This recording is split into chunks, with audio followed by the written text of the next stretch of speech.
Okey, diberi EJKL ialah image bagi ABCD. Okey. So EJKL adalah image bagi ABCD. Jadi EJKL yang ini ya, besar ni EJKL. Okey. Image bagi ABCD. So ABCD adalah objek di bawah transformasi QP. So kalau QP, transformasi QP, mana start dulu? P dulu, kemudian baru Q. Okey. Dan dia suruh perihalkan transformasi P dan Q.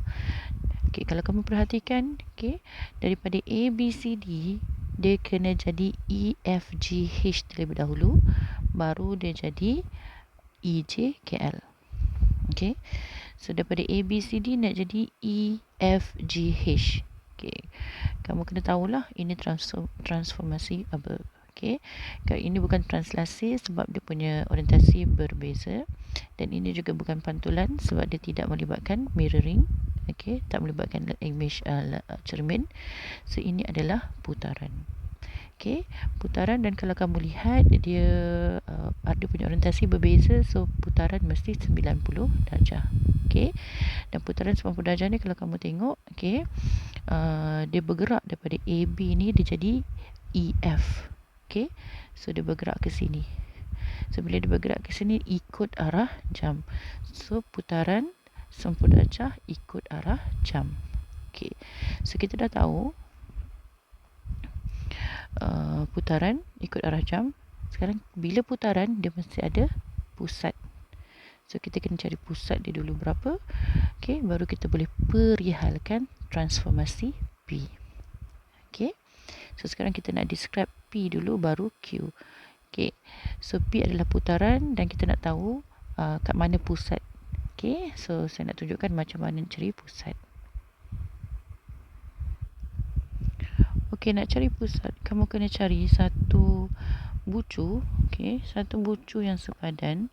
Okey, contoh bucu A ni dia sepadan dengan bucu E. Okey. So kamu ambil bucu A dan E ni kemudian kamu gariskan. Okey, kemudian kira kotak A ke E, jarak daripada A ke E ni. Kalau kamu tengok 1, 2, 3, 4 kotak. Okey. So 4 kotak kalau kita bahagi 2, dia tengah-tengah tu 2 kat sini kan. Okey. So dekat tengah-tengah ni kamu bina satu garis 90 darjah. Okey, kat sinilah kamu guna bucu pembaris. Ya. Gunakan bucu pembaris kamu dan dapatkan garis 90 darjah. Okey, buat perkara yang sama bagi bucu yang seterusnya. Okey, kali ni saya ambil bucu F dan B. Pastikan bucunya adalah bucu yang sepadan. Okey, so saya ambil bucu F dan B dan saya sambungkan sama macam tadi. Okey, dan saya kira bilangan kotak F ke B jaraknya ada 1, 2, 3, 4, 5, 6. So tengah-tengahnya adalah 3 dan saya bina satu lagi garis 90 darjah di tengah-tengah. Okey, so kamu perhatikan ini garis saya yang pertama. Okey, ini garis saya yang kedua. Okey, lihat kalau ada berlaku pertindihan ataupun persilangan. Okey, kat sini ada berlaku persilangan di sini. Okey, saya punya garis ni tak tepat-tepat 90 darjah sebab saya ukur tak guna protektor. Nak lebih cantik, nak lebih tepat kita punya jawapan, kita kena guna protektor dan juga ataupun jaga lukis. Okey, so kalau kamu dapat macam ni, okey, agak-agak, okey, naikkan dia sampai ke satu bucu. Okey, satu bucu ataupun satu kotak. Biar kamu dapat betul-betul dekat satu koordinat. Okey, dan kalau kamu perhatikan dekat sini, koordinat di sini adalah 0, 4. Okey, jadi pusat putaran kita adalah 0, 4. Okey, dan sekarang saya boleh perihalkan transformasi P.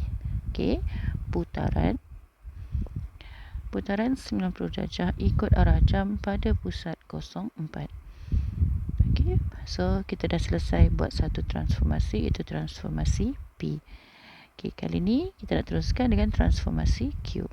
Okey, so kalau kamu perhatikan untuk transformasi Q ni dia punya saiz berbeza, jadi confirm ini adalah pembesaran. Okay, so pembesaran macam biasa. Pembesaran macam kita dah belajar sebelum ni, mesti ada pusat dan mesti ada faktor skala K. Okay, so kita cari pusat dulu. Sambungkan at least 2 bucu yang sepadan. Okay, saya pilih bucu J yang sepadan dengan bucu F. Okay, dan bucu L yang sepadan dengan bucu H.